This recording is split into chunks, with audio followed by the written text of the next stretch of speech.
Salut à tous, bonne Salut à année tous. à toutes et tous, bienvenue sur Osons Causer, l'entretien live. Bienvenue dans notre premier entretien de 2021. Cette année, on va vraiment recevoir beaucoup de gens qu'on trouve passionnants, qui font des choses importantes pour les recevoir sur Osons Causer et sur Osons Comprendre et traiter des sujets en profondeur.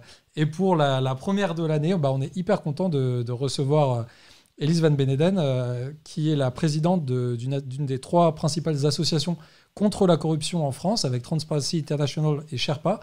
Cette association, c'est Anticor. Du coup, Elise, ça fait plus de 10 ans qu'elle travaille dans l'univers de la lutte contre la corruption. Elle va pouvoir vraiment nous donner une belle compréhension de ce gros problème pour notre démocratie. On va voir un peu que la corruption, c'est une chose qui existe très bien en France. Hein. C'est pas réservé aux pays du tiers-monde et aux dictatures très loin de chez nous. On va voir un peu les conséquences que ça a, la corruption, sur notre vie démocratique, sur nos impôts, sur le service public, enfin tout ce que ça nous coûte. Et puis on va essayer de comprendre un peu quelles sont les principales affaires sur lesquelles bosse Anticor, notamment des affaires qui, pas uniquement, mais certaines qui datent du quinquennat de Macron. On va essayer de comprendre un peu ce qui se passe quand on est une association qui lutte contre la corruption. On va voir que c'est pas forcément facile tous les jours. Et puis on va essayer de comprendre ensemble qu'est-ce qu'on peut faire concrètement pour fortement diminuer, pour lutter contre la corruption. On va essayer de faire ça en se donnant à peu près une heure et demie max. Comme ça, vous aurez vraiment une belle compréhension de ce sujet dans un temps qui reste OK à regarder comme ça. Donc, Elise, on est très content de te recevoir. Bienvenue. Et Merci. je vais te demander, si tu veux bien, de te présenter un petit peu rapidement toi-même et puis de présenter rapidement ce que fait Anticor. Oui, d'accord. Merci beaucoup pour l'invitation, ça nous fait vraiment plaisir. Donc moi, Elise Van Meeden, je suis avocate. Je fais principalement du droit du travail. Et je suis militante anticorruption depuis 12 ans maintenant, puisque j'ai rejoint Anticor en 2009. En 2009, j'ai rejoint Anticor à un moment où, en fait, il y a eu une possibilité pour les associations d'agir en justice, mais je vous en reparlerai plus tard. Mhm. J'ai eu ce déclic quand j'étais à la fac de droit de me dire, en fait, c'est hyper intéressant, l'action des associations en justice est un outil absolument passionnant. Donc, je suis allée voir ce qui se passait à Anticor. À l'époque, c'était encore une vraiment toute petite association. D'ailleurs, je crois que je leur ai envoyé un mail ils m'ont répondu le lendemain en me disant bah oui, tu peux venir à une réunion. En fait, c'était une réunion du bureau de l'association, donc des dirigeants. Mhm. Donc, c'était vraiment sympa et tout de suite dans le dur. Et donc, Anticor, du coup, c'est une histoire, oui, qui dure depuis 2009. C'est une petite asso qui fait énormément de bruit, une espèce C'est de sûr. mini moyen maxi influence. Et donc, l'objet principal d'Anticor, c'est de lutter contre la corruption, mais aussi de rétablir le lien de confiance entre les élus et les citoyens, ce qui Ouais. peut paraître paradoxal, mais je vous en parlerai plus tard. Et donc, Anticor est ultra connu pour la partie lutter contre la corruption, parce qu'on Mhm. porte plainte contre des élus. C'est pas la On, seule on- chose que vous faites, mais une de vos activités principales, pour les gens qui ne connaissent pas encore Anticor, c'est qu'effectivement, vous portez plainte et vous faites rester actifs des plaintes qui autrement parfois passent dans les placards, dans les tiroirs. Et cette activité-là de s'assurer que les affaires de corruption ne restent pas impunies et sont poursuivies, c'est un des grands rôles de l'association. Oui, oui, c'est 80% de notre activité, Ouais. hein. Très sincèrement, c'est notre activité principale et effectivement, on intervient on porte plainte. Parfois, on est à l'initiative du procès. Parfois, on intervient plus tard parce qu'il y a un dysfonctionnement de la justice, à notre avis en tout cas. Par exemple, on est intervenu dans un dossier de la CNIM sur la mairie de Nîmes où il y avait eu une mise en examen 10 ans avant et il se passait plus rien dans le dossier. Donc Ouais, là, on ouais. dit bon, que ça va pas, il y a un problème. Là, on estime que notre intervention apporte une plus-value au procès. Donc, on arrive un peu avec nos gros sabots. On dit qu'est-ce qui se passe. On demande le dossier d'instruction. On regarde, on fait des demandes d'actes.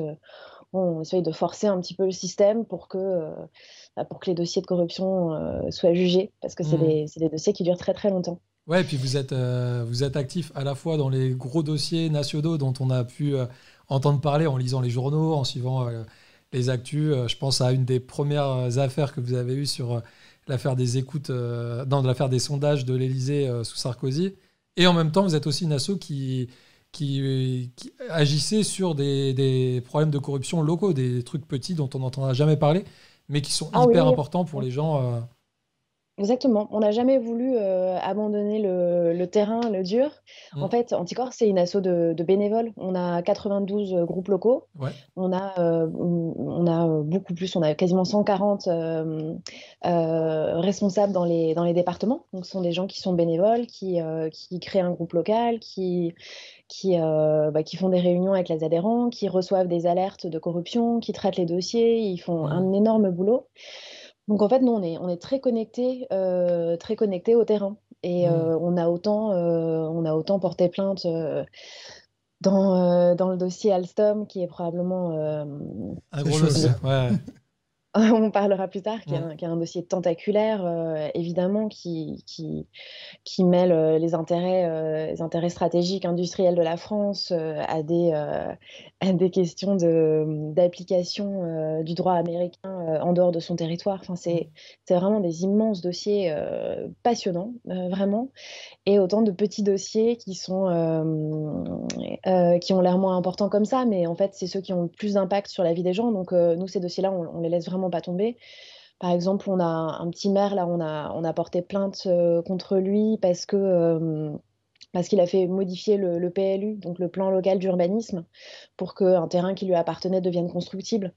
On se C'est dirait, bon, toujours bien bah, si, d'agir comme ça. bah oui, en ça, il y en a 5000 des dossiers comme ça, Ouais. malheureusement. Mais voilà, quand on a un groupe local sur le terrain qui investit, quand on a des personnes qui souffrent d'une situation, Mm. évidemment, on entend ça. Donc, c'est vrai qu'on a autant des petits dossiers que des grands. Et puis on considère aussi que la corruption, ça commence là, en fait. Mm. C'est, voilà, la corruption locale, petite corruption locale est pas du tout moins importante que la très, très grosse. Mm. Mais c'est vrai que généralement, dans les journaux, on parle d'Anticor pour ces gros dossiers, Mm. mais voilà. Ouais, On bah, c'est un s'occupe truc qui aussi nous a des paru petits. important et hyper intéressant. Et du coup, c'est pour ça que c'est bien de le souligner. Et puis, un autre truc qui, moi, que je trouve chouette dans cet asso, c'est que vous avez une grosse indépendance, notamment financière. Est-ce que tu peux nous dire rapidement comment Anticor vit et comment vous faites pour avoir un petit peu d'argent pour pouvoir notamment mener vos actions en justice? Oui, bah en fait, Anticor Vie, je vous ai déjà un petit peu donné la réponse. Anticor, c'est une asso de bénévoles. Mm. Donc, c'est vrai qu'on a 5000 adhérents donc, qui cotisent. On a quelques dons. Entre ces cotisations et ces dons, ils ne viennent que de personnes physiques ou alors de personnes morales à but non lucratif, Ouais, donc donc pas des d'entreprise, quoi, en associations. gros. Pas d'entreprise et pas de subvention publique. Mm. C'est aussi par rapport à ça qu'on voit beaucoup les questions d'indépendance. Mm. Finalement, Anticor est un ovni dans le monde associatif. Oui, oui. C'est pas pour jeter la pierre, hein, parce que en fait, c'est très très dur de fonctionner comme ça. On a fait un vœu de pauvreté ouais, qu'il faut assumer au quotidien quand même, parce que Mm. au conseil d'administration, on est tous bénévoles, tous les responsables dans les départements sont bénévoles, et on a en fait 2 salariés. On a Mm. une Ouais, concrètement, juriste. pour que les gens captent, par exemple, toi, tu es présidente d'Anticor et tu as un rôle important dans l'association depuis longtemps. Et du coup, tu passes quoi, 4-5 heures par jour à bosser pour Anticor, non? Quelque chose comme ça? Oui, oui, oui, Et sans avoir aucune rémunération. aucune, Ok. non. Donc bon, les gens. Enfin voilà, ça C'est chaud. c'est. Voilà. Je pense que on aurait besoin de plus de gens comme ça. Et du coup, bon, ça, c'est un peu voilà, on voulait vous donner un peu une idée de ce qu'est Anticor pour savoir qui vous avez et qui va vous raconter un peu de première main son expérience de la corruption en France, un peu des différentes affaires. Parce que bon, toi, tu nous as dit, ça fait 12 ans que tu étais à Anticor et des affaires, tu en as vu passer des dizaines au moins. Et Oui. du coup, t'es un témoin experte aussi, mais vraiment de choix pour pouvoir nous expliquer un peu concrètement qu'est-ce que c'est l'enjeu de la corruption en France, les conséquences que ça a pour nous tous, les difficultés aussi à pouvoir lutter contre. Et du coup, ouais, j'ai là une question pour commencer un peu basique, mais qui je pense est importante parce que corruption, ça peut évoquer un peu tout et n'importe quoi. Qu'est-ce que tu peux nous dire, d'après toi, c'est quoi un peu la corruption? C'est quoi les principales conséquences de la corruption pour notre société? Alors, oui, bien sûr. En fait, la corruption, je crois le plus simple pour décrire le phénomène de manière globale, que la corruption, c'est un abus de pouvoir.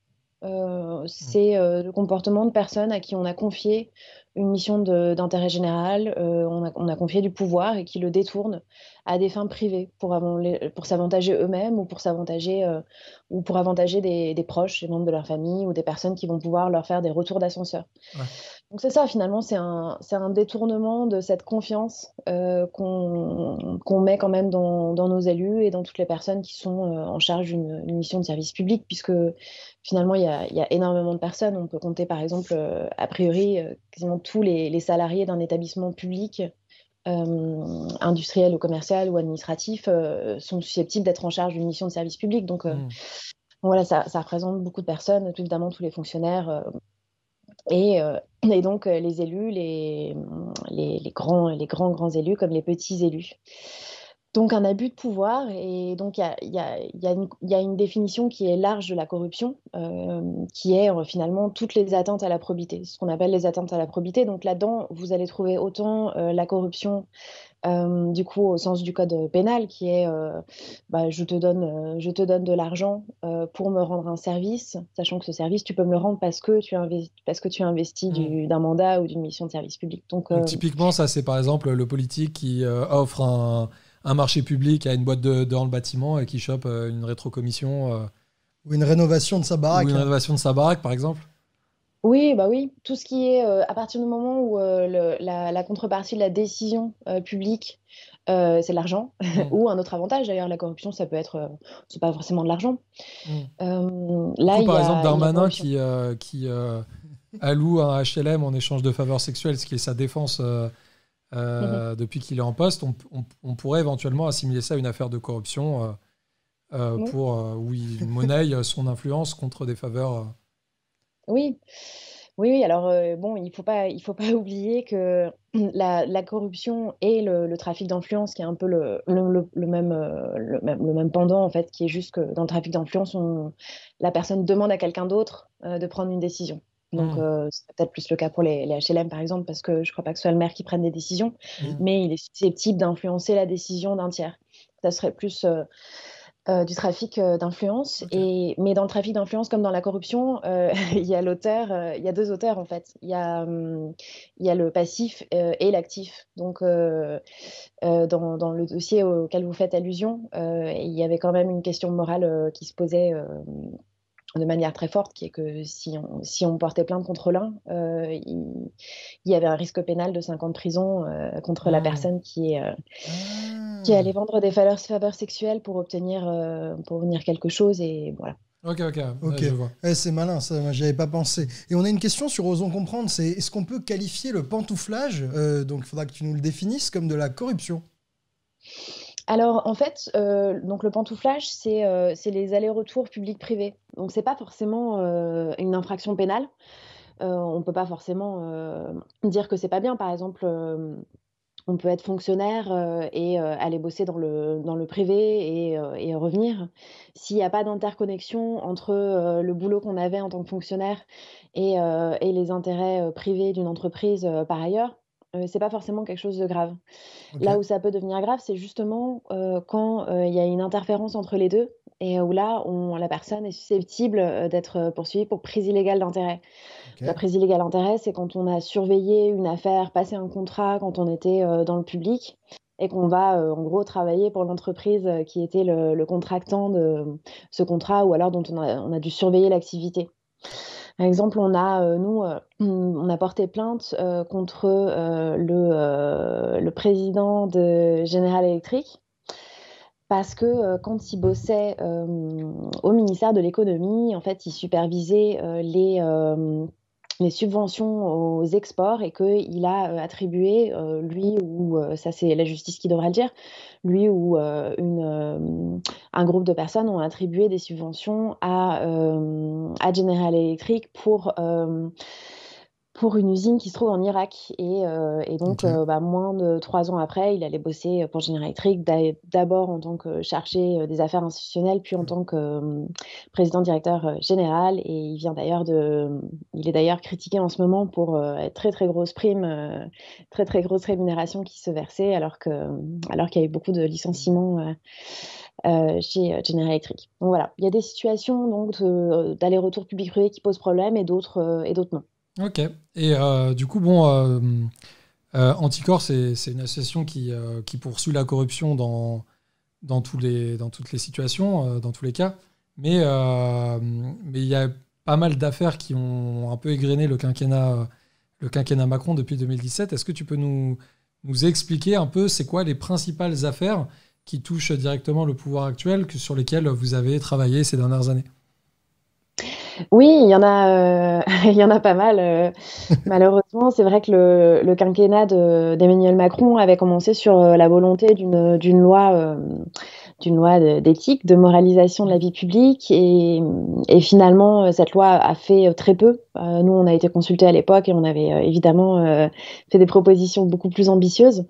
Cette loi a fait très peu. Et puis finalement, on voit qu'avec le temps, il y a des gros pans des affaires qu'on traite nous, qu'est le favoritisme, les marchés publics, qui sont détricotés au fur et à mesure. Avec la loi ASAP, on est arrivé dans une situation où il y aura probablement plus de vraiment d'obligations de mise en concurrence. Donc Ok. voilà, plus dans le détricotage. Et une parenthèse avant de répondre à votre question, nous à Anticor, on est souvent attaqué comme étant anti-droite, puis anti-LREM, tout ça. En fait, c'est assez logique qu'on s'attaque au pouvoir. Hein. Pour abuser du pouvoir, il faut en avoir. Donc, Hmm. bien évidemment, c'est complètement naturel qu'on se retrouve avec des dossiers de personnes qui sont au pouvoir aujourd'hui en France. Il y a pas de volonté partisane derrière ça, absolument pas. Voilà. Et donc, sur les gros dossiers du Ah, quinquennat, nous, on s'est engagé dans l'affaire Alstom, qui est une affaire gigantesque et absolument passionnante, qui concerne la vente d'Alstom, Alstom Power, à General Electric. Et tout le contexte autour de ça, c'est-à-dire qu'en fait, euh, quand General Electric a voulu acheter Alstom, il y a eu des événements bizarres qui se sont passés de manière concomitante, c'est-à-dire que un des plus hauts cadres d'Alstom a été arrêté à New York et emprisonné. Il a passé près de 2 ans dans une prison de haute sécurité aux États-Unis. Il a été arrêté pour corruption. Parce que aux États-Unis, en fait, il y a une loi qui date des années 80 qui permet aux États-Unis de poursuivre les actes de corruption commis partout dans le monde, Hmm. même si la société n'est pas américaine, même si les faits n'ont pas été commis sur le territoire américain. Ils estiment qu'à partir du moment où on utilise le dollar pour une transaction, ou alors qu'on utilise par exemple des réseaux sociaux comme Hmm. Facebook et Twitter, où on voit l'avantage aussi de ces réseaux qu'on ne connaît pas du tout, c'est qu'ils sont potentiellement le fondement d'une compétence juridictionnelle pour les États-Unis. Hmm. sérieux? Pour Si on attaquer à utilise genre Gmail ou Messenger ou un réseau social américain, on est justiciable de la loi américaine. Ça va au-delà de la monnaie et du dollar. Sur la corruption, alors je la connais pas, écoute, je la connais pas Hein? par cœur, mais il me semble que les réseaux sociaux aussi, ouais.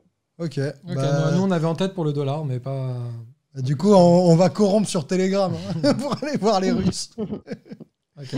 Ouais, et visiter Facebook Hmm. pour proposer des pots de vin, c'est pas bien. Ouais, Non, mais d'ailleurs, de toute il y a façon, une. c'est pas, il y a même pas besoin que le réseau soit un outil de corruption, en fait. Hein. Très clairement, c'est une volonté bah, de faire son droit partout dans le monde, Ok. alors que les règles normales de compétences juridictionnelles sont pas du tout les mêmes. Donc, mais il se trouve que les États-Unis, ils vont pas attaquer n'importe quelle société pour des faits de corruption. Ils vont bizarrement très souvent aller attaquer des sociétés qui représentent un intérêt technologique la plupart du temps. Hmm. En tout cas, Ok. un intérêt pour un rachat par une société américaine. Donc, il y a quand même un gros soupçon que le Department of Justice et les de grosses boîtes américaines soient en bisbise sur ces opérations. Alstom n'est pas le seul cas, il y en a au moins 8. Il y a eu un très beau documentaire à ce sujet sur LCI, il me semble. Ok. Et donc, voilà, donc on a cette situation et donc cette personne en prison, il y a énormément de sociétés du groupe Alstom qui ont plaidé coupables de faits de corruption dans 21 pays. Wow. Et donc bah, ils ont reconnu des faits de corruption et la société a été condamnée à une amende qui l'a mise à genoux financièrement d'ailleurs, et qui a probablement facilité le rachat d'Alstom Power. Et, euh, et, donc, euh, et donc, le dirigeant, en fait, n'a jamais été poursuivi. Le dirigeant, Hmm. c'est-à-dire Patrick Cron, n'a jamais été poursuivi, alors que, alors que Ouais. très clairement, il y avait une pratique évidente de corruption dans ce groupe Hmm. enfin, qui pouvait pas du tout être ignoré par Patrick Cron. Au contraire, il n'a pas été poursuivi, et en plus, il s'est attribué une prime monumentale après la vente d'Alstom à General Electric. Ok, ouais. Donc, Wow. il y a ce fait-là que bah, c'est pas normal que voilà, un dirigeant d'entreprise est responsable pénalement pour les faits commis par son entreprise s'il était au courant, si c'est une stratégie d'entreprise, quoi. Hmm. Et parallèlement, il y a la question d'Alstom et du contrôle sur Alstom. En fait, à l'époque, c'est Montebourg qui était ministre de l'économie et lui, il s'est opposé comme un diable à cette vente, à tel point qu'il a fini par être remplacé par Emmanuel Macron. Et en fait, l'enjeu d'Alstom Power, c'est les turbines Arabelle, parce que les turbines Arabelle participent au fonctionnement d'usines nucléaires qui créent l'électricité. Donc en gros, les turbines Arabelle participent à la création de à peu près 75% de l'électricité en France. Hmm. Et du coup, il y avait Euh, un à- enjeu énorme d'indépendance énergétique quoi, pour la France. ouais, énergétique, donc clairement diplomatique aussi. Enfin, Bien sûr. on laisse pas entre les mains d'une puissance étrangère ou d'entreprises étrangères la production de l'électricité d'un pays. Hmm. C'est une perte de souveraineté qui est pas acceptable. Et donc Montebourg, en fait, à l'époque, avait mis un garde-fou qui était que l'État avait une option de rachat des actions d'Alstom détenues par Bouygues Télécom.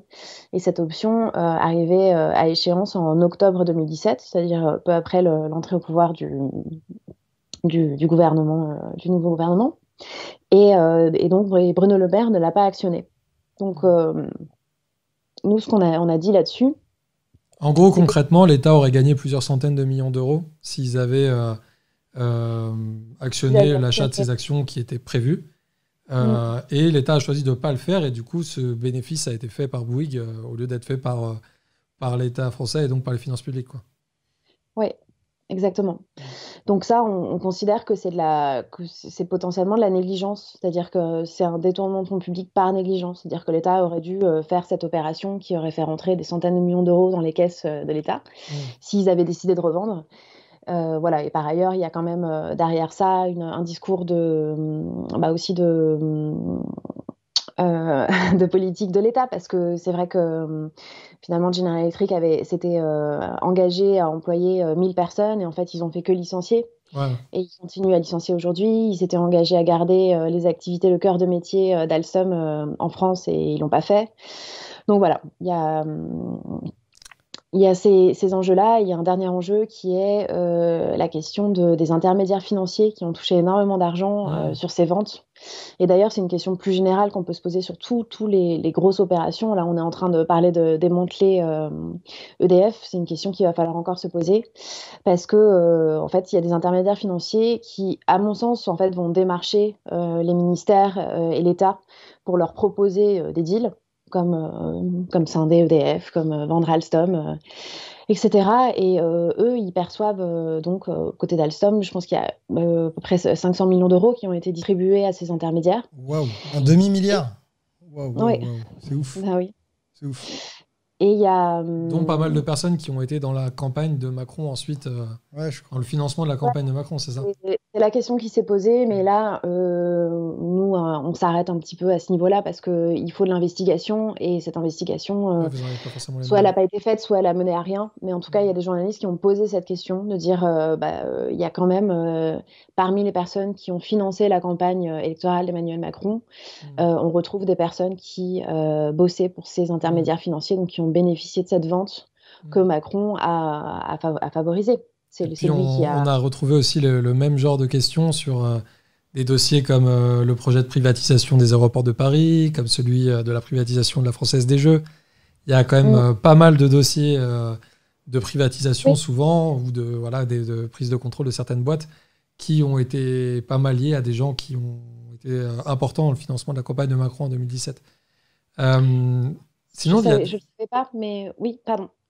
non, je voulais dire, sinon, il y a deux grosses affaires dont j'aimerais bien que tu parles un petit peu.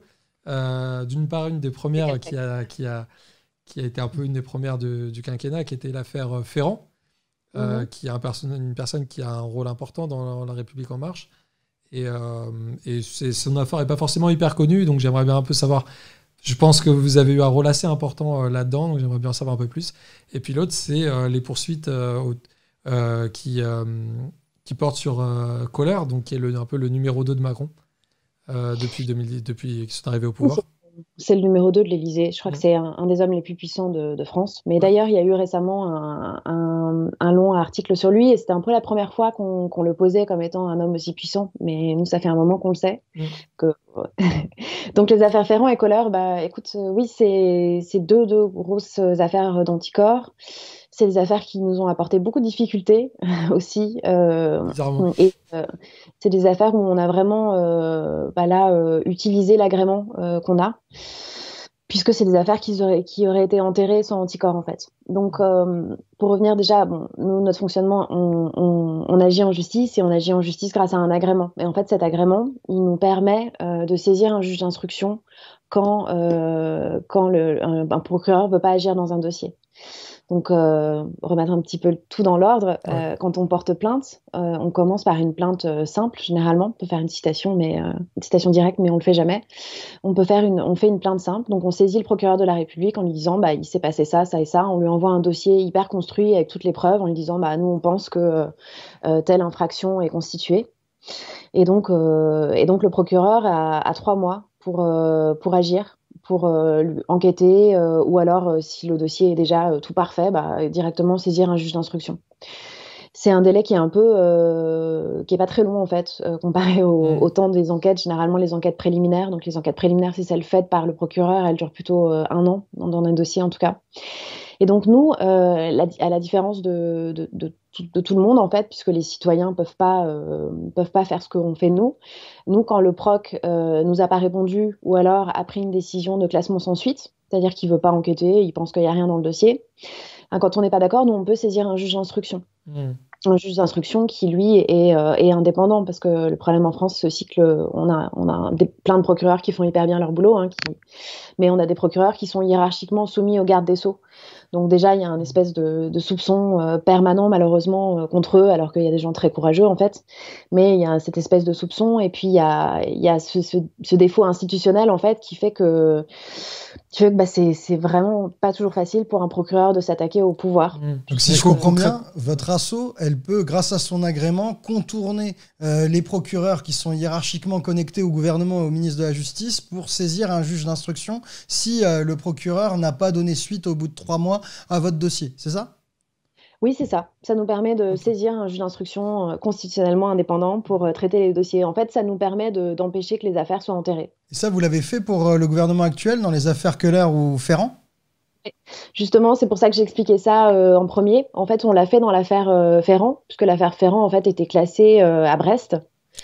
Donc Ferrand, c'est l'ancien chef d'En Marche, ancien président de l'Assemblée nationale avant de Rugy. Et du coup, c'est en gros, au moment de l'élection de Macron, plus ou moins le numéro 2 de En Marche et le numéro 3 hiérarchique du système Macron. Il y avait Macron, Philippe et en dessous Ferrand. Du coup, c'est pas n'importe qui. Ah non, c'est pas n'importe qui, il est au perchoir, donc c'est le numéro 3 de l'État, en fait. Encore aujourd'hui. Ah, il est toujours ? Ouais. Putain. Ok. Ouais. Je m'en rendais pas compte. C'est le number three.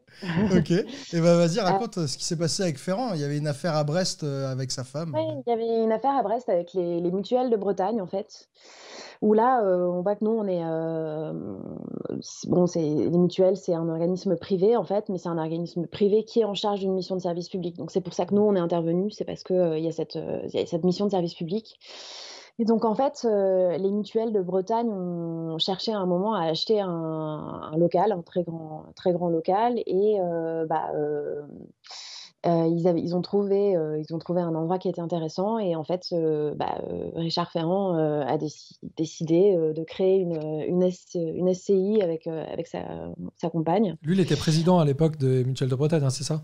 Oui, il était président des Mm. Mutuelles de Bretagne, donc au courant de tout ce qui se passait, Mm. de tous les projets de la mutuelle, et bien évidemment. Et il était au courant de ce local qui avait été trouvé, de son prix, d'en dire que c'était quand même un investissement sympa. Et donc, il a aidé sa compagne à créer une SCI, et la SCI a acheté ce local qu'elle a, qu'elle a loué en fait aux mutuelles. Mm. Donc, super investissement, c'est-à-dire qu'on achète un local qui est déjà loué à un prix sympa et en plus, les mutuelles de Bretagne ont pris en charge les travaux. Donc, vraiment un mari idéal. D'après ce que j'ai lu, la vente était même conditionnée à la location par les mutuelles.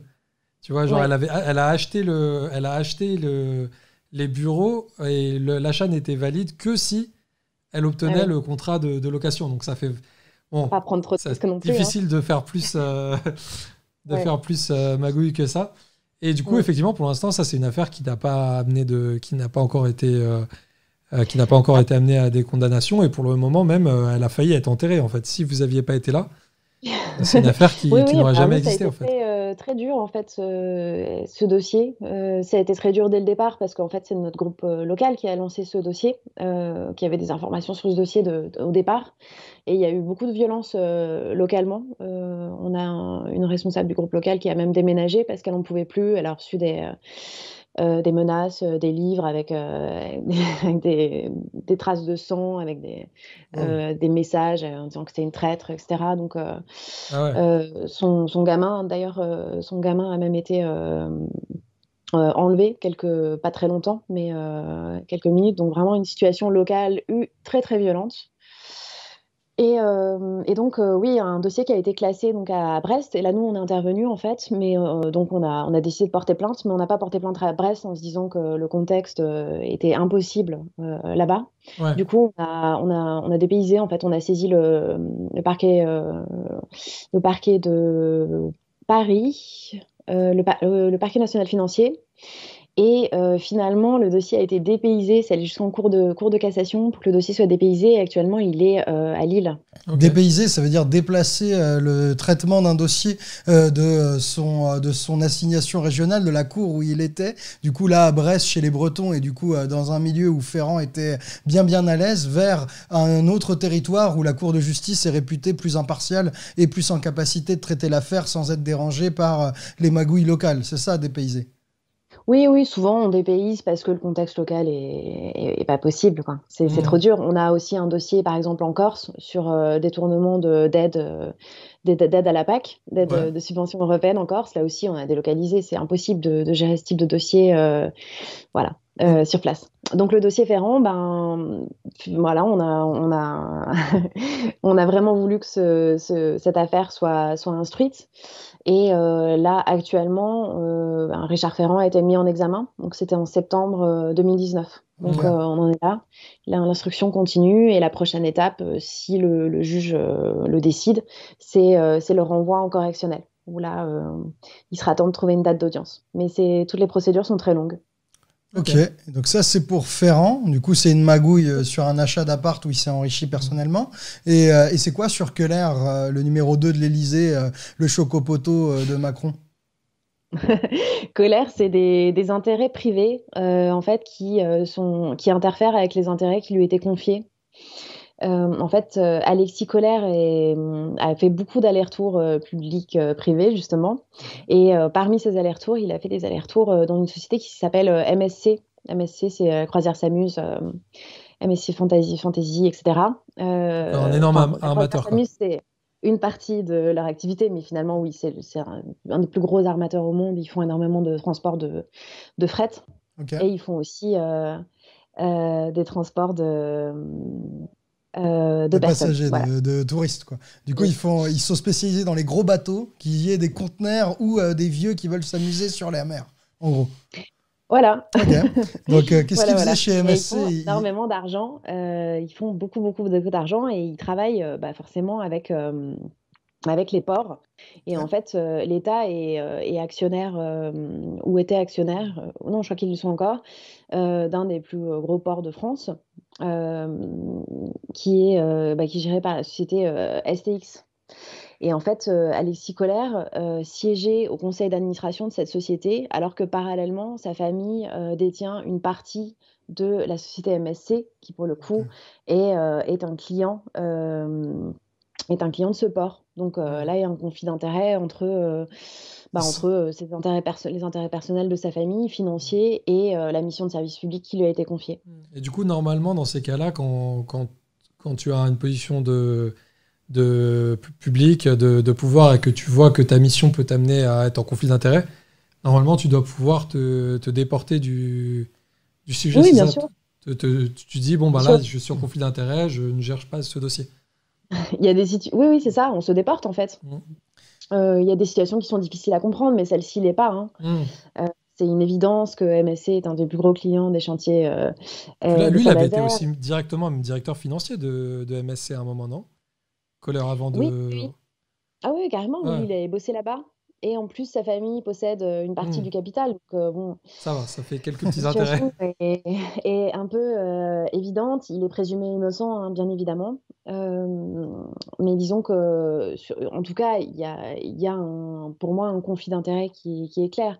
Après, est-ce que c'est qualifiable de prise illégale d'intérêt? Bon, ça, c'est Et en au juge quoi il y a eu d'instruction qui aussi. enrichissement ou bénéfice pour la société MSC et du coup, ou le précédent employeur ou le capital familial de Keller?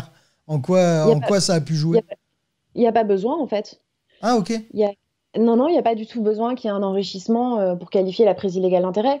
Ok. Prise illégale d'intérêt, elle vient empêcher en fait que des intérêts privés interfèrent avec des intérêts publics. Ok. Si on devait en plus apporter la preuve qu'il y a eu un enrichissement, ce serait terrible. En fait, il n'y a pas besoin. C'est juste une interdiction. Quand on a une mission de service public, elle doit être le seul but de tout ce qu'on fait au service de l'État ou des collectivités. Et on n'a juste pas droit voilà, d'y participer si par ailleurs on a d'autres intérêts, si la famille, le cousin, le truc, Mm. Ok. c'est absolument interdit. C'est un dossier qui a été hyper compliqué Ok. aussi. En fait, nous, on a déposé 3 plaintes au fur et à mesure des révélations de Mediapart. La dernière était en juin 2018, je crois. Il y a une enquête préliminaire qui a été ouverte, qui a duré 1 an. Et il y a eu un rapport, elle a été confiée à la BRDE, qui est la Brigade de répression de la délinquance économique. Mhm. Il y a un inspecteur de la BRDE qui a fait un premier rapport favorable aux poursuites en disant bah oui, c'est évident, il y a clairement un gros conflit d'intérêts, il faut y aller. Et en fait, quelques jours plus tard, je crois quasiment un mois plus tard, il y a eu un deuxième rapport qui était celui-là qualifié de définitif. Et dans ce rapport-là, il manquait une dizaine de pages. En gros, tout ce qui était à charge contre Alexis Collère a été supprimé de ce rapport Ce rapport, il a été et rédigé par qui? par le même commissaire. Ok. Et du coup, c'est probablement une pression hiérarchique. Et ben en fait, nous, on a mis des mois à obtenir ce dossier, parce que quand une affaire est classée, a priori, on a le droit d'obtenir le dossier d'enquête préliminaire. Donc, on a mis des mois à l'obtenir. On l'a obtenu, je pense, en décembre 2019. Et on s'est rendu compte que dans ce dossier, en fait, entre le premier rapport et le deuxième, il y avait une lettre d'Emmanuel Macron qui avait été jointe au dossier, disant qu'Alexis Collère n'avait jamais participé à aucun dossier concernant la société MSC. Mm. Mais c'est dingue. Et Donc, elle est là, dans le dossier, il y a une lettre signée Macron avec, dans l'intervalle entre les deux rapports. ouais. Et c'est vrai que Keller n'a statué sur aucun dossier qui concernait MSC? Bah, c'est pas ce que dit Mediapart. On verra ce que disent les juges d'instruction. Ok. C'est vrai que quand on lit les éléments de Mediapart, c'est pas vraiment c'est pas vraiment l'impression que ça donne, mais c'est surtout en fait ce qui est très dérangeant dans cette enquête préliminaire. Et là, on voit bien le problème du procureur qui est hiérarchiquement soumis au garde des Sceaux. Mm. Ce qu'on voit dans ce dossier, c'est qu'il y a eu 1 an d'enquête préliminaire et tout le monde a été interrogé. Donc ça veut dire Mm. qu'il y a eu énormément d'attestations avant. Il y a probablement d'autres personnes qui ont dit qu'Alexis Collère n'avait pas participé à ce type de dossier. Mais Mm. quand le président de la République le dit, là, ça change la donne du tout au tout. On se Ok. retrouve, on passe d'un rapport favorable aux poursuites à un rapport de classement. Et en fait, Waouh. après ce deuxième rapport, le parquet national financier a classé l'affaire en août 2019. Mm. Et donc nous, on a vu cette situation-là et en janvier 2020, on s'est constitué partie civile, c'est-à-dire qu'on a saisi un juge d'instruction qui lui est constitutionnellement indépendant et donc pourra juste instruire cette affaire de manière paisible, je sais pas, très Mm. très paisible, mais en tout cas a priori sans pression de l'extérieur. Et peut-être que ça donnera un non-lieu, hein, peu importe. Mm. Le propos d'Anticor, c'est de dire que ces dossiers doivent être instruits par des juges indépendants. Mm. Et donc là, il y a 2 juges qui ont été nommés dans ce dossier, Et du coup, on voit voilà, que l'instruction. cet agrément que vous avez, c'est quelque chose qui donne du poids à Anticor, même si vous êtes tout petit. En fait, ça vous permet de pouvoir passer au-dessus de certaines décisions de procureurs dont la carrière dépend en fait du pouvoir, et du coup qui peuvent des fois être un peu frileux pour poursuivre telle ou telle affaire quand elle Ah oui, dérange. Et du nous coup, d'autres, grâce à cet agrément, ça vous permet de, évidemment, après la justice fait son cours et c'est pas vous qui jugez, mais ça permet de s'assurer que des affaires de corruption possibles ne soient pas juste enterrées comme ça s'est voilà. très très très longtemps fait. En gros, sans Anticor, le dossier Ferrand, il serait resté enterré à Brest, hein, Mm. et sans Anticor, il n'y aurait pas eu d'affaire Collère, puisque Mm. même le parquet national financier, qui est quand même créé spécialement sur les atteintes à la probité, a classé ce dossier. Et du coup, Donc, est-ce que vous recevez pas des pressions? Parce que c'est des questions qu'on voit sur les chats de, de toutes nos plateformes. Tout le monde se demande si, vu que vous êtes le poil à gratter et que vous avez un agrément qui permet de contourner les consignes ministérielles, est-ce que le pouvoir, et notamment le pouvoir à son plus haut niveau, n'essaye pas de vous mettre la pression? C'est ce que chacun se demande un peu. oui, bah alors on n'est plus à l'époque, j'espère, hein, des pressions physiques, mais Hein. il y a bien d'autres Tant mieux. pressions possibles. Je vous ai parlé de toute façon des pressions déjà subies dans l'affaire Ferrand par notre responsable local. On Mm. a des dossiers qui vont s'ouvrir là où moi je demande à tout le monde de prendre énormément de précautions. Donc on met en place des systèmes pour protéger nos militants autant qu'on peut. Et oui, il y a des choses. Eric Alt, qui est le vice-président d'Anticor, qui est magistrat au tribunal judiciaire de Paris. Il est en charge du départage, c'est-à-dire qu'en fait, il travaille que sur les dossiers prud'homaux, de droit du travail. Ok. Lui, il a été l'objet d'une enquête administrative demandée par Madame Belloubet. Et en Ok. fait, pendant 1 an, le ministère de la Justice a mis en place des moyens extraordinaires pour mettre sa vie sans dessus-dessous, interroger tous ses collègues, tous ses supérieurs hiérarchiques, alors qu'il a été soutenu par toute sa hiérarchie Mm. et par tous les magistrats, les syndicats de magistrats de Et à manière quel unanime. titre? Ça a l'air incroyable. Qu'est-ce qu'un juge prud'homal peut faire de si répréhensible et qui nécessite un tel niveau de scrutation de la part de l'État? Ça a l'air Ah ouf. bah, je crois que le rapport final c'est plus de 100 pages. Wow. En fait, ce qui a été reproché à Eric, c'est d'une part de s'être rendu à l'audience de partie civile dans l'affaire Ferrand. Donc en fait, ce qui lui a été reproché, c'est d'y être allé lui, alors qu'il est juge à Paris et qu'il se présentait devant des juges parisiens. Il est Donc vice-président de l'assaut Anticor. Je veux dire, oui. il a 2 casquettes. On a le droit on a le droit de vivre quand même. Ou c'est ça qu'on lui reproche. Oui, bon, en fait, dans ces dossiers, nous, on est habitués, en fait, dès qu'il y a le moindre truc, en fait, ils en profitent pour faire des démarches Mm. qui souvent sont dilatoires, c'est-à-dire pour gagner du temps. Ok. Là, en l'occurrence, est-ce que c'était vraiment choquant? Moi, je considère que non, parce que Eric, il n'est pas pénaliste et il y a énormément de juges à Paris, donc Mm. il n'y avait vraiment aucune chance qu'il connaisse les juges. Et je pense que s'il les avait connus, il aurait réagi. Mais voilà, Du coup, c'est juste résident. pour faire pour faire pression, Mm. pour expliquer aux gens que s'ils s'engagent trop dans Anticor, on va finir par aller regarder, fouiller leur vie et si on peut, leur taper sur les doigts. C'est directement une action C'est nue du exactement ce qu'on pouvoir. a pensé. C'est une procédure bâillon pour nous. C'est Ok. comme ça qu'on l'a analysé. Puis c'est dur en fait. C'est dur pendant un an de voir toute sa vie passer entre les mains de quelques personnes, tous ses collègues interrogés. C'est dur psychologiquement de subir ça. Et toi, après des années de boulot à Anticor, on t'a déjà un peu tapé sur les doigts, on est allé fouiller tes poubelles pour voir ce qui se passait? Moi, je sais pas, j'ai pas mis de caméra près de mes poubelles, je ne le ferai jamais. Euh, Tu risques de voir des rats hein, non, si t'habites Paris, frérot. non, moi, ce que je subis et j'en ai marre, hein, ça marche bien, si c'est le but, et que j'en suis déjà à mon quatrième pré-contrôle fiscal. Ah, de quel Et, titre? Ça et paraît c'est normal, un- hein, évidemment. Tout le monde vit ça dans sa vie quotidienne. Évidemment. C'est et pas du c'est tout et moi louche. moi j'ai eu 3 années contrôlées d'un coup. Donc c'est pré-contrôlé, hein, c'est pas un contrôle fiscal fait par Ok. l'administration, c'est un pré-contrôle fait par une association de gestion des intérêts libéraux. Ok. Sauf que moi, de ma promotion, j'ai prêté serment en 2013. De ma promotion, je suis la seule hein, à avoir eu ça. Donc c'est ton activité Et, d'avocate qui a été pré-contrôlée 4 fois en quelques années.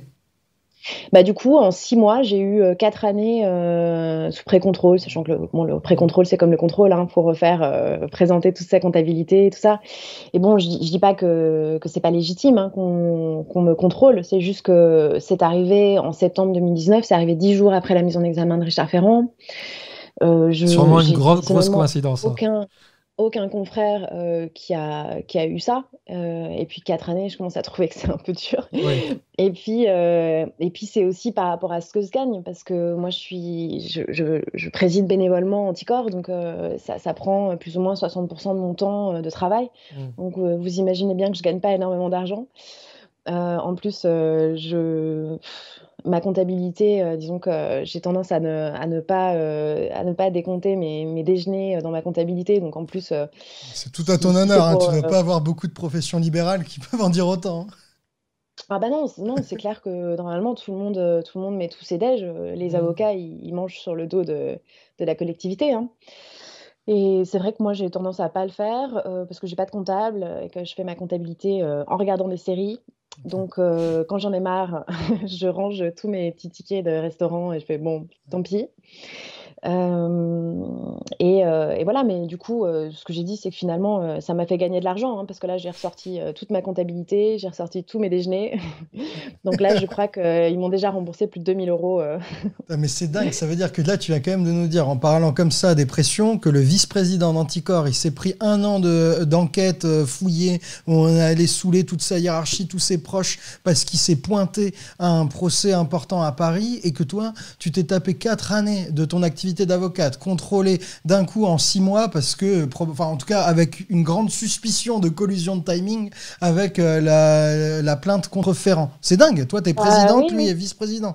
Si on veut faire plus Mm. clair, comme tapage sur les doigts, ça va être difficile, hein. Enfin, faudrait passer à des méthodes soviétiques ou un peu plus radicales, quoi. Ou Corse. Encore. Ah, c'est sûr que le contrôle fiscal, c'est connu comme étant une mesure de Ouais. rétorsion depuis longtemps. Après, moi, j'ai pas la preuve d'une corrélation entre les deux, hein, je Non, peux non, pas du tout l'affirmer. Mais en tout cas, ce que je peux dire, c'est que c'est vraiment dur. Si l'objectif était de m'embêter, ça fonctionne. Et Mm. est-ce qu'à l'assaut, ils essayent aussi de mettre des bâtons dans les roues? Parce que j'imagine que l'agrément, là, le truc qui permet de contourner la hiérarchie pour passer par un juge d'instruction, ça doit faire rougir le pouvoir, surtout quand tu es en train d'aller Ah oui. fouiller au plus proche des collaborateurs de Macron. Est-ce que là, ils essayent pas de vous taper sur les doigts? Ben si, si, si, là en fait, enfin on ne sait pas non plus, hein, mais c'est vrai qu'en fait, cet agrément donc qui nous permet de saisir un juge d'instruction, il dure 3 ans. Et donc là, on s'est bien dit quand même cet été qu'on était vraiment allé dans des dossiers qui dérangent le pouvoir actuel et qu'il y aurait peut-être un problème avec le renouvellement de notre agrément. Du coup, on a déposé un dossier début août et c'était un peu en avance. Bon, ce dossier a été perdu. On a demandé des nouvelles fin septembre. Ils nous ont dit qu'il l'avait jamais reçu. Bon, bref, on a un accusé de réception du ministère de la Justice Mais il s'est son fort perdu. avocate, mais bon, il s'est perdu après avoir Beaucoup été reçu. d'étages, beaucoup de portes, c'est compliqué, quoi. De toute façon, depuis Bruno Le Maire, on sait que les dorures pour chercher ses collaborateurs, c'est des conditions de travail insupportables. On les plaint à la place Vendôme. Ouais, du Ouais. coup, après s'être perdu, qu'est-ce qui s'est passé avec ce dossier?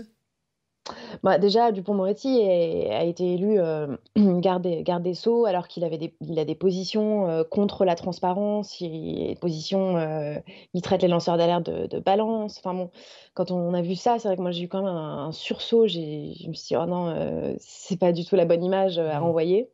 Donc je savais qu'on aurait des problèmes peut-être avec lui aussi parce que on l'a eu contre nous dans le procès Balkany par exemple.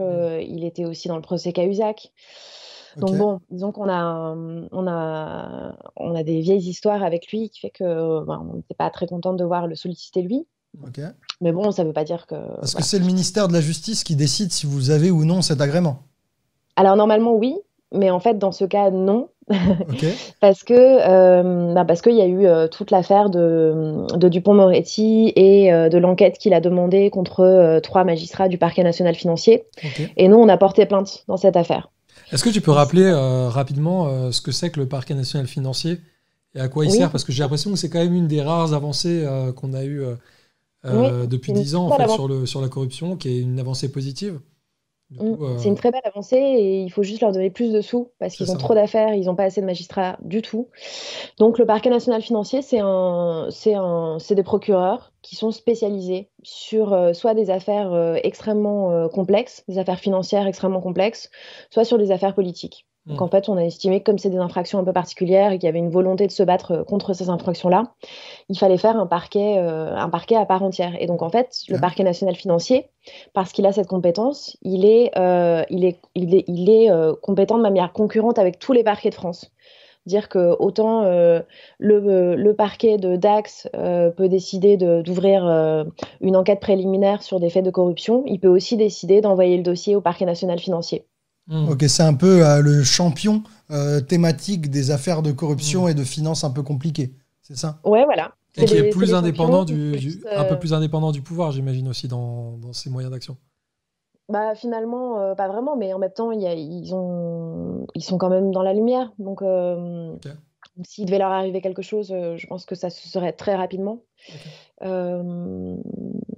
Voilà. Mais par contre, il leur manque des sous parce que si finalement on crée des mécanismes spécifiques, des parquets spécifiques ultra compétents pour ne pas leur donner d'argent, bah, on arrive au contraire de ce qu'on a voulu faire au départ. Donc, les gars, s'ils ont 23 dossiers chacun, ils peuvent pas s'en sortir. Donc, finalement, il va falloir débloquer des sous pour eux parce que sinon, les affaires de corruption n'avancent pas, à moins que ça ait été la volonté de départ. Il y a quelque chose qui va pas là-dedans et voilà, il va falloir débloquer un peu ça. Et d'ailleurs, nous, c'est un truc qui nous a choqué un peu en préparant cet entretien avec toi, c'est qu'en fait, il y a très peu de moyens pour lutter contre la corruption. À la fois, il y a 50 milliards de dossiers pour évaluer la fraude sociale au RSA, aux allocations, etc., etc. Mais c'est très difficile de trouver des bonnes évaluations de ce que nous coûte chaque année en France la corruption en général. On a trouvé que ça pouvait, selon certains chiffres, peut-être monter jusqu'à 120 milliards d'euros pour la France par an. Bon, ça a l'air d'être calculé large d'après la méthode que j'ai un peu fouillée. Bon, je ne vais pas vous embêter avec, on le fera peut-être dans une vidéo, mais en tout cas, ça a l'air d'être un problème qui nous coûte beaucoup d'argent, parce que forcément, là où il y a corruption, faut le compenser en impôts ou alors moins de services publics, etc. Et du coup, à la fois, c'est un truc que l'État essaye pas beaucoup de connaître, et en même temps, dans les moyens qu'a la justice pour travailler sur le sujet et donc éventuellement choper les gens, leur faire payer des amendes, etc., on voit que ces moyens sont très très limités, alors que c'est typiquement des cas où en fait payer des fonctionnaires pour faire leur travail rapporterait beaucoup plus d'argent à la collectivité, à nous tous, que même leur traitement, quoi. Oui, j'imagine que tu parles de la gestion du plan de vaccination en partie. Il y a cette information qui est passée que donc, ce cabinet privé avait perçu plus de 100 millions de rémunération dans la gestion de la crise sanitaire. Effectivement, c'est assez surprenant. Déjà parce que en France, on a beaucoup ce réflexe de critiquer les fonctionnaires. Moi, je trouve qu'on a un système qui est plutôt pas mal. On a un concours républicain qui est difficile, qui permet de s'assurer que nos fonctionnaires sont des personnes compétentes. Et je trouve qu'au contraire, ils sont pas très écoutés. Je prends un autre exemple qui est le dossier de la Tour Triangle. On vient de porter plainte contre la maire de Paris, Anne Hidalgo, dans ce dossier sur une question d'attribution de marchés publics. Et là-dedans, tu as les services juridiques de la ville de Paris qui lui ont dit non, mais fermement, et évidemment non au projet qu'elle voulait faire, parce que c'était un non-respect des règles de marché public, et elle y allait quand même. Ouais. Donc, ouais, moi je suis un peu étonnée parfois qu'on ait des fonctionnaires hyper compétents et que personne les écoute, quoi. Donc, c'est un peu comme si finalement on bypass des personnes qui sont en charge d'une mission de service public, qui sont là pour protéger les intérêts de la France, pour faire un peu ce qu'on veut, en passant par des personnes qui vous disent ce que vous avez envie d'entendre. Et évidemment, à part soutenir Anticor, leur donner de l'argent, des moyens et leur agrément, qu'est-ce qu'on pourrait faire pour améliorer un peu la probité de notre État? Parce que là, ce qu'on vient de décrire sur la corruption et les faibles moyens pour lutter contre, ce qu'on voit sur l'évasion fiscale, ce qu'on voit dans les collusions en général dans le champ du pouvoir, c'est quelque chose qui mine notre République. Je pense qu'on n'est pas les seuls à le dire sur notre chaîne, il y a plein de gens qui disent ça. D'après toi, qu'est-ce qu'on pourrait faire à part soutenir votre travail à vous, Anticor?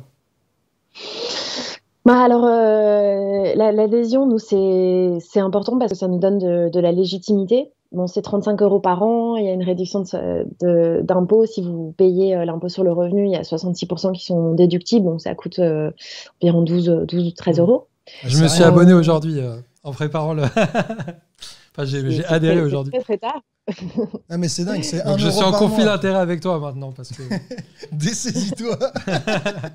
Bah, en tout cas, vous avez aussi donné un prix éthique, donc Ça, oui, c'est vrai, on a oublié de le dire, mais en ouais. 2017, on a eu un prix pour le fait que, effectivement, sur notre chaîne, on parle quand même assez régulièrement, quand on peut, de ces affaires de corruption, quoi.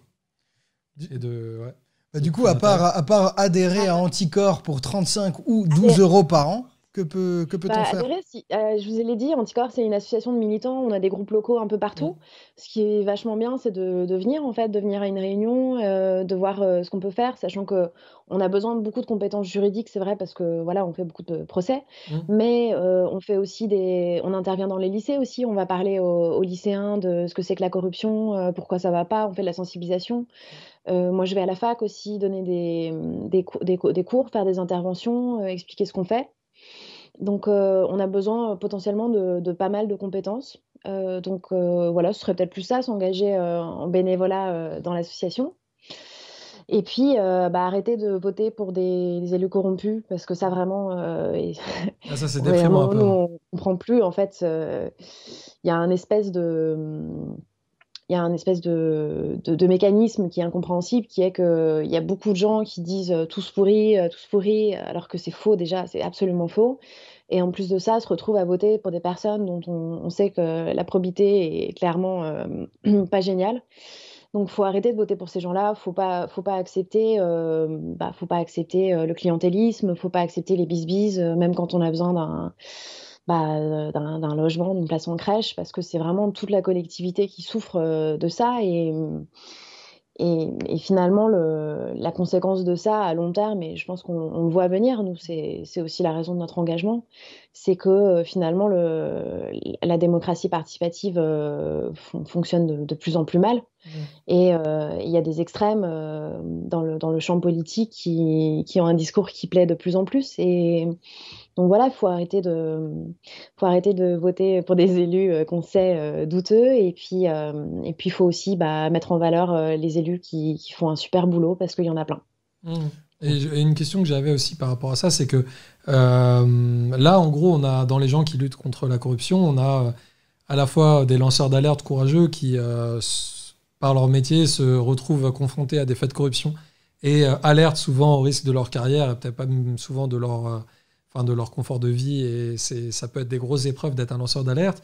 On a des gens comme vous qui avaient une action pas mal juridique. On a des médias comme Mediapart qui enquêtent, comme nous, par exemple, d'une manière qui donne de la voix à ces enquêtes. Mais là, c'est beaucoup quand même des gens, pas mal d'individus. Et qu'est-ce que vous avez comme proposition institutionnelle pour changer le fonctionnement des institutions politiques, pour que ce ne soit pas juste une affaire individuelle de personnes qui va être particulièrement éthique, etc., mais pour que le fonctionnement même de nos règles politiques incite les gens à ne pas tricher et à se comporter correctement? Alors, on en a plein, en fait. On a bientôt un manifeste qui va être publié, qui fait une centaine de pages, un peu moins, sur toutes nos propositions. Vous pouvez aller voir sur notre site internet, c'est notre plaidoyer. En fait, il y a toutes les propositions d'Anticor, mais je peux en citer quelques-unes. Ouais. Par exemple, il y Et a... donc sur les lanceurs d'alerte, par exemple. Ah, sur les lanceurs d'alerte. Oui, mais c'est un peu lié. Enfin bon. Vas-y, commence par les tiens, on a le temps. Oui, je parlais de l'article 40 parce que l'article 40, c'est l'article qui dit que tous les élus et fonctionnaires doivent dénoncer des délits quand ils sont témoins de délits. Et en fait, c'est une obligation, mais il n'y a pas de sanction. Et nous, on pense qu'il faudrait mettre une sanction à cette obligation parce que personne ne le respecte. Vous imaginez si tous les fonctionnaires se mettent à dénoncer tous les délits dont ils sont témoins dans le cadre de leur activité, ça va être un boom énormissime. Et c'est la fin de l'omerta aussi, parce que quand il y a des dossiers qui sortent, on voit bien qu'il y a eu une omerta pas possible pendant des années. Ils le savent tous. Ce qui s'est passé à la région Rhône, dans l'affaire Sidbon, par exemple, voilà, tout le monde savait qu'il y a des collaborateurs il y a plus de collaborateurs que le plafond accepté. Donc voilà. Mais c'est intéressant cette proposition parce que ça peut, avec ton article 40, si on l'implique vraiment et qu'on oblige les fonctionnaires à dénoncer les comportements délictueux dans le cadre de leur activité, ça touche aussi les violences policières.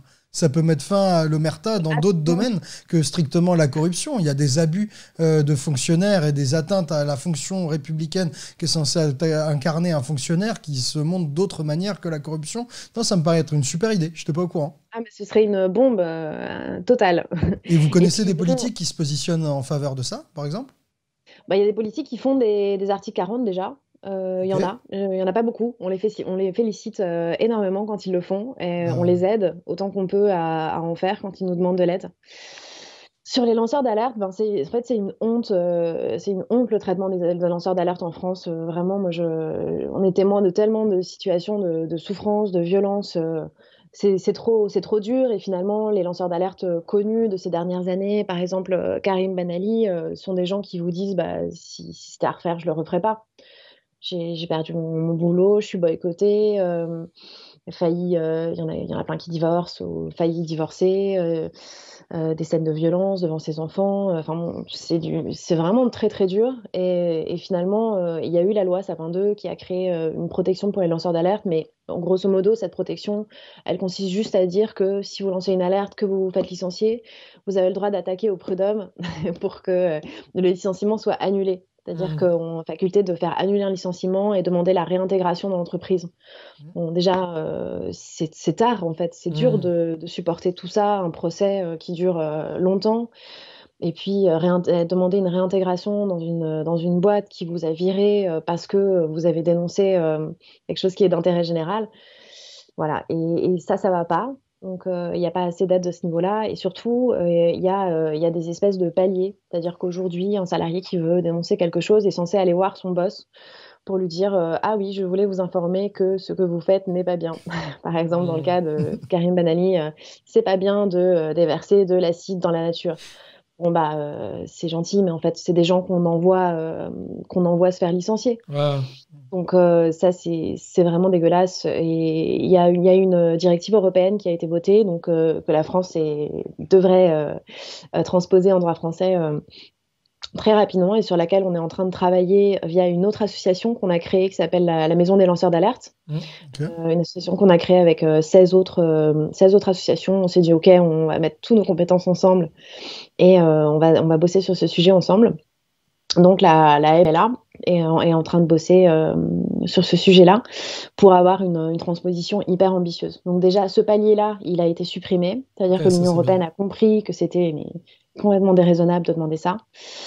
Nous, on a fait énormément d'autres propositions et notamment une question d'aide financière parce que c'est des gens qui perdent soudainement un peu tout quand même, hein. Puis c'est Ils des gens sont, qui, en vrai, si on réfléchit 2 minutes, enfin, ils le font pas pour ces motivations-là, mais si c'est des gens qui souvent permettent de mettre fin à des pollutions dégueulasses ou de nous rapporter des centaines de millions d'argent public, voire des fois des milliards par ce qu'ils révèlent, se dire que l'État se doit de les soutenir financièrement et on n'est pas obligé de faire comme aux États-Unis où on a carrément des fois des pourcentages de ce qu'on fait regagner à l'État américain, etc. Mais en tout cas, ça paraît le minimum du minimum de soutenir financièrement bah, ces et gens même de qui ont pas des... trop souffrir Ah de oui, leur acte de courage bah, c'est finalement, ça. parce que c'est des gens qui dénoncent des trucs, enfin, c'est pas dans leur intérêt en fait. Bah, c'est ça. Karim Ben Ali, le seul intérêt qu'il avait, c'est de perdre son poste. Il y a plein d'autres exemples comme ça. On a à la Maison des lanceurs d'alerte justement une administratrice, Céline Boussier, qui a dénoncé des violences dans un établissement qui recevait des mineurs handicapés. Il y a des situations, c'est viscéral, c'est insupportable. On peut pas faire autrement que de dénoncer certaines situations. Et pourtant, malgré ça, on a un système aujourd'hui qui protège pas suffisamment ces personnes, alors que ce qu'elles font, c'est juste, c'est humain en fait, c'est normal. C'est normal.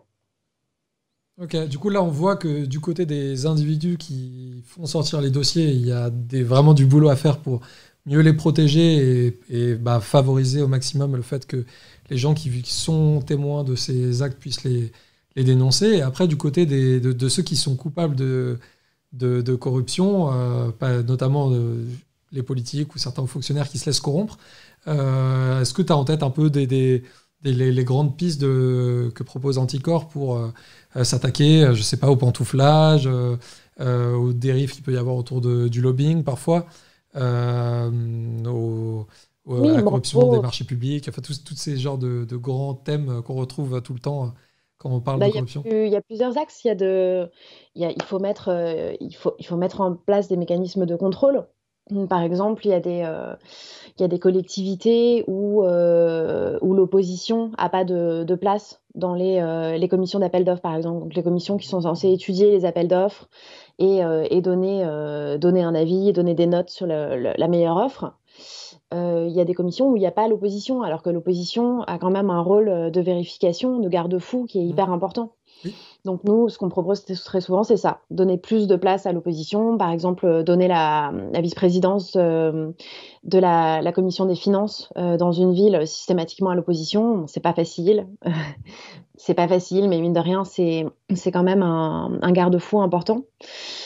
Et puis par rapport aux affaires, à l'aspect sanction, ce qui est vraiment le plus difficile pour nous depuis des années, c'est la longueur des procédures Ouais. parce que ça alimente un sentiment d'impunité des élus qui alimente lui-même la défiance envers la classe politique. Surtout quand en Et puis, face, pour la moindre n'importe quoi de manif, où souvent les gens ont rien fait, on les met en comparution immédiate. Ça fait un deux poids, deux mesures qui donne envie de gerber. ah bah oui, oui, c'est le moins qu'on puisse dire. De toute façon, c'est même chiffré, hein, c'est-à-dire qu'on sait que dans les affaires de corruption, la durée moyenne d'un procès est de 6 ans. Et encore, franchement, 6 ans, ça me paraît pas mal, hein. Nous, on en est à 11 ans, 12 ans dans certains procès. Donc, il faut vraiment accélérer cette justice-là parce que c'est très important que les citoyens voient que les élus qui se comportent pas bien sont sanctionnés et puis surtout que les autres élus fassent pas la même chose. Et là, Euh, pour arriver à accélérer les délais de justice, j'imagine qu'il faut des moyens et peut-être un peu entraver certaines procédures qui sont juste faites pour gagner du temps. Ou qu'est-ce que vous proposez? oui, il faut des moyens, évidemment, mais bon, ça, c'est un peu tous les services publics qui en ont besoin. On a beaucoup parlé de l'hôpital l'année dernière, on va encore en parler. À mon avis, le prochain sur la liste, c'est la justice, parce que franchement, justice est dans un état très, très, vraiment très préoccupant. Donc là, c'est aux députés de décider ça quand ils votent le budget, hein. Mais très, très, très clairement, il faut beaucoup plus de magistrats. Mm. Par rapport à l'Allemagne, c'est des chiffres un peu anciens, mais je suis pas sûre qu'ils ont été remis en cause. On a un tiers de juges en moins par habitant par Mm. rapport à l'Allemagne. Ok. On est dans une situation pas du tout normale. Donc il faut plus d'argent. Et puis nous, on propose aussi éventuellement de créer une priorité judiciaire, c'est-à-dire un tunnel judiciaire, c'est-à-dire que certaines infractions sont traitées avec une priorité. Voilà. En plus, le pire, c'est que c'est de l'argent, comme on l'a dit un peu plus tôt, quoi, qui bien souvent est rentabilisé en fait par ce que ça permet de traiter. Ça, c'est une évidence. Tu l'as dit tout à l'heure, la corruption, le coût de la corruption en France, par an, a été chiffré à 120 milliards d'euros. C'est l'argent qu'il faut aller chercher. Il y a encore le juge Van Ruynbeck l'autre jour qui en parlait, mais il dit aux États, mais allez chercher cet argent. On est en train de dire qu'on manque d'argent dans tous les sens, qu'on peut pas financer l'hôpital, etc. Bah... Attends, on demande à l'hôpital de devenir rentable. Comment ça peut être rentable de réparer un bras cassé ? Alors que là, tu as des fonctionnaires qui peuvent être mais plus que rentables, vu qu'ils vont gratter 120 milliards de corruption et X milliards d'évasion fiscale de tout genre. Non, c'est hypocrite de la part des décideurs politiques qui parlent toujours de rentabilité et de services publics et de fonctionnaires qui sont des fardeaux, de ne pas faire tout ce qu'ils peuvent pour aller récupérer l'argent de la triche, de la fraude et des infractions. Oui, oui, absolument. Bizarrement, il y a un discours officiel qui est évidemment favorable à la lutte contre la corruption, mais en fait, dans les faits, les mesures qui sont prises sont pas du tout à la hauteur et on va pas chercher cet argent alors que c'est une évidence qu'il faut aller le chercher. Par exemple, une des grosses sources une grosse partie de ce coût de la corruption, c'est les marchés publics. Et là, avec la loi ASAP qui a été votée, en gros, on est passé sur un système où, au lieu de devoir mettre en concurrence, on peut ne pas mettre en concurrence si on estime que l'intérêt général le commande. Mais en fait, on voit que l'intérêt général, il commande exactement le contraire. C'est la mise en concurrence, c'est justement la recherche de l'offre la moins chère, de plus bonne qualité sur le long terme qui est dans l'intérêt général. Sûrement pas de ne pas mettre en concurrence alors qu'on sait que ça représente environ 5 milliards de pertes pour les finances publiques, chaque année. C'est mauvais marché public, c'est copinage, c'est marché public trop cher. Donc voilà, moi je trouve que de ce côté-là, ça va vraiment pas dans le bon sens. Après, les marchés publics, c'est pas forcément quelque chose qui est facile à comprendre, c'est extrêmement technique. Mais voilà, nous qui connaissons un peu ce sujet-là, on a vu que la loi ASAP allait vraiment dans le mauvais sens. Et puis parallèlement, il y a eu la loi sur la moralisation, mais en fait, depuis que Macron arrive au pouvoir, il a absolument rien fait pour encadrer le lobbying. Et ça aussi, c'est quand même une grosse question. Et nous, ça fait très très longtemps que on est passé d'une position qui était tout simplement, écoutez, le lobbying, faut le supprimer, c'est pas possible. Bon, après, on s'est dit que c'était peut-être un peu trop ambitieux et peut-être pas toujours justifié parce que finalement, on peut comprendre que des entreprises veuillent défendre leurs intérêts, pourquoi pas. Le problème, c'est plus que ça se fait dans l'opacité et qu'il n'y a pas de contradiction. Il y a personne qui vient leur dire, mais non, vos chiffres sont faux, vous faites ça par ailleurs, c'est n'importe quoi, il y a d'autres intérêts en cause. Donc, on laisse nos élus à huis clos avec des gens qui sont payés pour les convaincre qui défendent la bonne cause. Et ça, très clairement, ça va pas. Donc, nous, on a proposé aussi plein de choses sur notre site par rapport à ça, dont une idée que moi j'aime bien, mais c'est parce que je suis avocate et ça renvoie un petit peu au fonctionnement de la justice, qui serait de dire, s'ils veulent donner des rapports, des documents aux élus, très bien, mais on fait une plateforme en ligne où tous ces documents sont publiés pour qu'ils puissent être contredits éventuellement par des spécialistes, des scientifiques, pourquoi pas. Et il n'y a pas de rendez-vous en huis clos dans les bureaux, ça c'est pas possible. Hein. On peut créer des espèces de salles d'audience où les sujets sont débattus, et dans ce cas-là, on laisse la possibilité aux scientifiques, aux associations, aux citoyens de venir apporter un autre regard sur les problématiques. Après, tu as le problème de l'asymétrie des moyens. C'est un des gros atouts des lobbies industriels en général, c'est qu'ils ont assez de moyens pour payer plusieurs professionnels de l'influence, pour payer l'accès à plusieurs dirigeants ou décideurs, alors qu'une association, elle aura peut-être des facilités d'accès à l'un ou l'autre décideur politique, mais pas à tous. Et en plus, ils ont des moyens de produire parfois des publicités, des faux documentaires, des plaquettes, des bouquins, et toute une déclinaison d'outils pour faire valoir leur position que n'ont pas forcément les associations en face. Et du coup, coup, je comprends que ton idée du contradictoire et d'avoir des audiences transparentes, publiques, où on peut répondre aux documents transmis par les lobbies, ça peut un peu atténuer cette asymétrie de moyens qu'ont les grands lobbies. Ouais, c'est pas bête. C'est pas bête, vos propositions. Elles sont bien. On les empêche de dépenser trop d'argent finalement. Voilà. Là, il y a une plateforme qui a été créée pour plus de transparence où les représentants d'intérêts, donc c'est l'autre nom des lobbyistes, doivent déclarer leur activité, quelles personnes plus ou moins ils ont rencontré, sur quel sujet et quel budget ils ont mis dans leur activité de lobbying par année. Et en fait, les entreprises dépensent énormément d'argent en lobbying. Et les entreprises dépensent jamais d'argent dans des dans des choses qui sont pas rentables. Donc c'est juste une évidence que ces activités de représentation d'intérêt sont extrêmement rentables. Voilà. Surtout que c'est un peu comme... en fait, c'est un truc qu'on n'avait pas trop en tête jusqu'à récemment, mais de la même manière que la corruption en politique, ça a pour effet aussi de détruire la confiance qu'on peut avoir dans les politiques en général, y compris ceux qui sont intègres.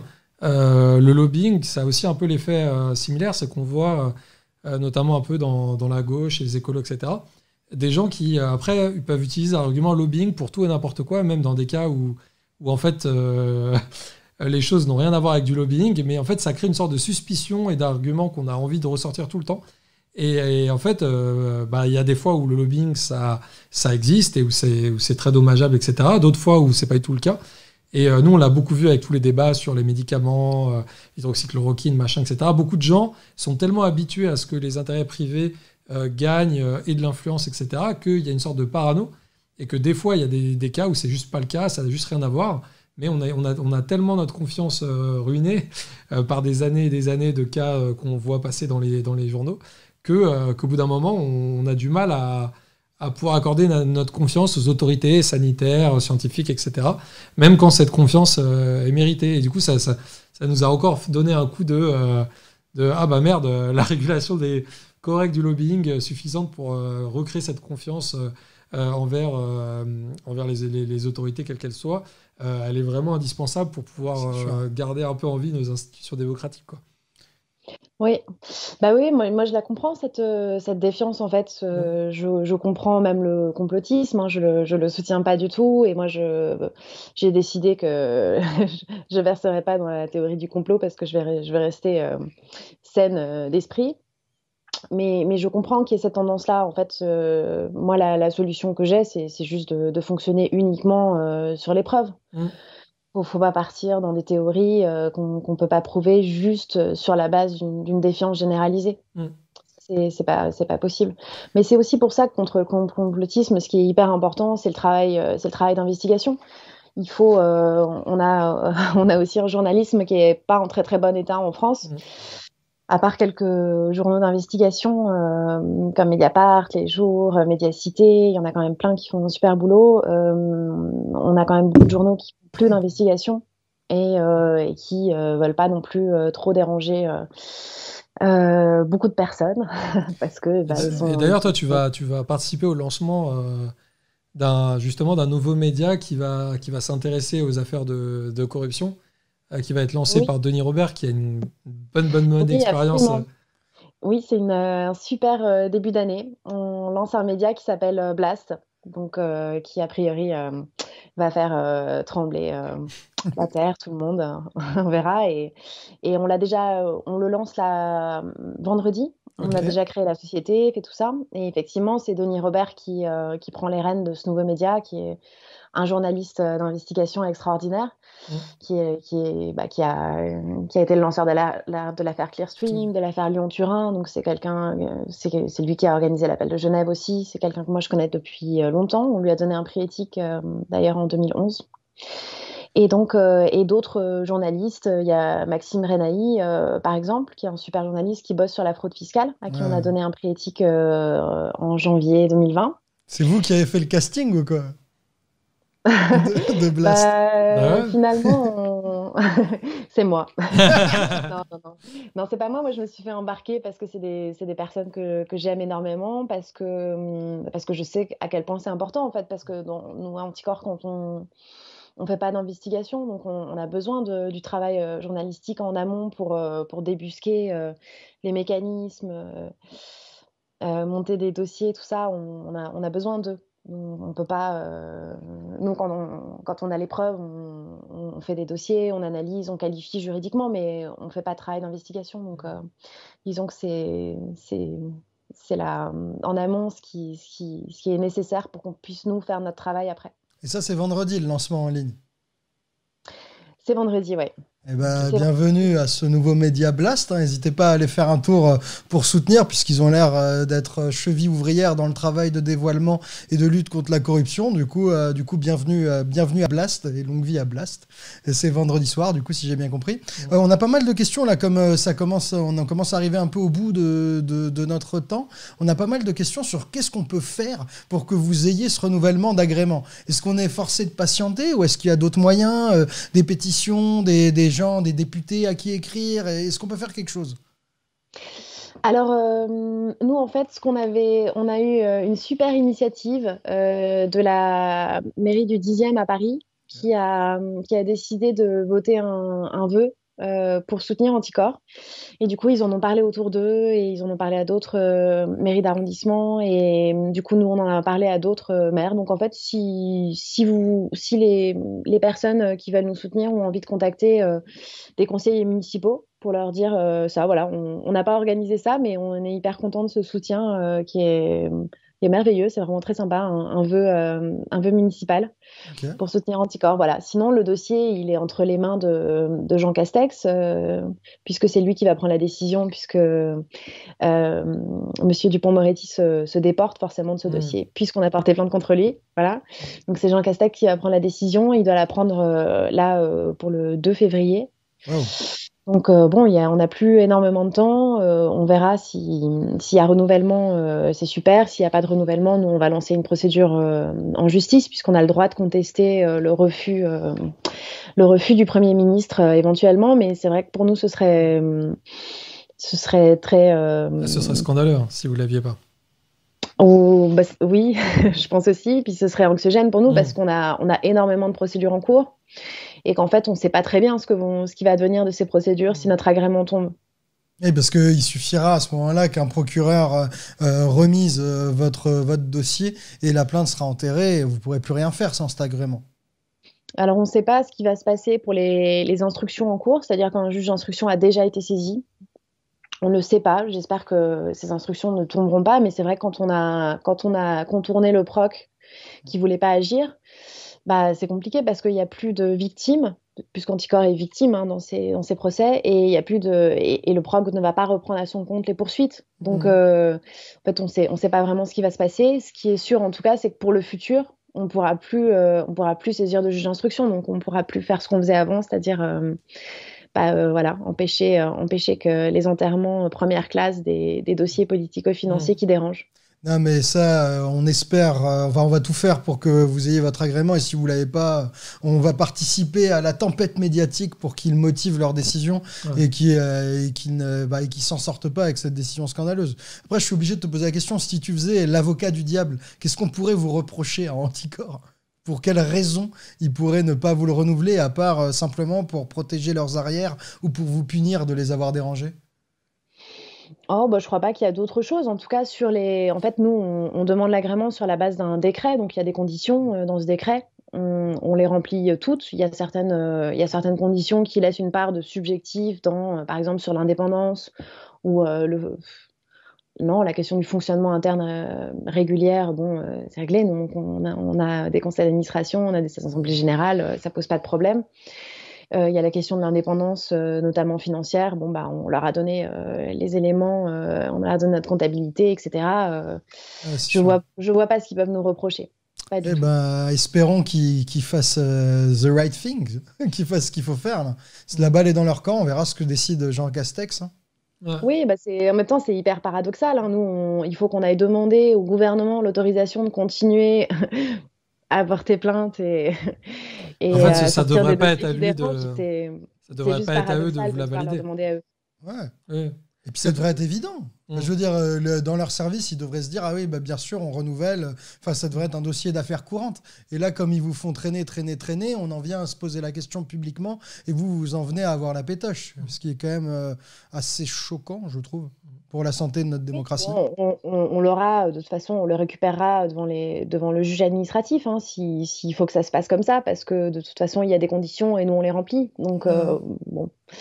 Voilà, mais oui, c'est pas normal. On le sent bien qu'il y a quelque chose de complètement anormal à devoir demander au garde des Sceaux de nous autoriser à porter plainte contre lui, quoi. On l'a déjà fait parce qu'on n'a pas attendu son autorisation, mais bon, on voit bien qu'il y a quelque chose de complètement anormal dans ce système-là et qu'il faudrait que l'agrément il soit donné par quelqu'un d'autre, peut-être par la Haute Autorité pour la transparence de la vie publique ou le défenseur des droits. C'est pas bête. Ok. Ouais, bah du coup, j'ai l'impression qu'on a abordé pas mal des sujets clés qu'on avait envie de voir avec toi ce soir. Du coup, si vous avez envie d'en savoir plus encore, vous pouvez facilement aller notamment sur le site d'Anticor pour pouvoir lire un peu toutes les propositions qu'a l'ASSO. Si vous avez envie de les soutenir financièrement, n'hésitez pas du coup à adhérer ou à faire un don. Du coup, je l'ai fait cet après-midi, c'est hyper facile à faire. Ça va vous prendre 2 secondes. Si vous voulez soutenir notre travail à nous, n'hésitez pas non plus à rejoindre Osons Comprendre. C'est grâce aux membres du site qu'on peut vous faire toutes les vidéos qu'on vous fait, dont celle-là. Donc n'hésitez pas non plus. Nous, c'était très chouette, malgré les petites difficultés techniques du début. C'était très chouette de démarrer notre année d'entretien avec le thème hyper important et dont on parle au final pas assez souvent, je trouve, en dehors des scandales de la corruption en France. C'était un plaisir de te recevoir. Merci beaucoup. Grave. J'espère. Merci beaucoup. Merci pour ton temps. J'espère que tu as kiffé être avec nous. Désolé pour les petites contraintes techniques. On va voir ce qu'on peut faire pour le replay. Mais c'est un plaisir. On a appris plein de trucs. J'espère qu'il y a eu pas mal de gens intéressés par votre boulot. J'espère que vous aurez votre agrément et plein d'adhésions pour que vous puissiez rester le poil à gratter de notre République. Et du coup, je te souhaite une bonne soirée, Élise. Je souhaite une bonne soirée à tout le monde, une très bonne année. Et on se revoit bientôt sur Osons Causer ou Osons Comprendre. Ciao tout le monde. Ciao, gros bisous.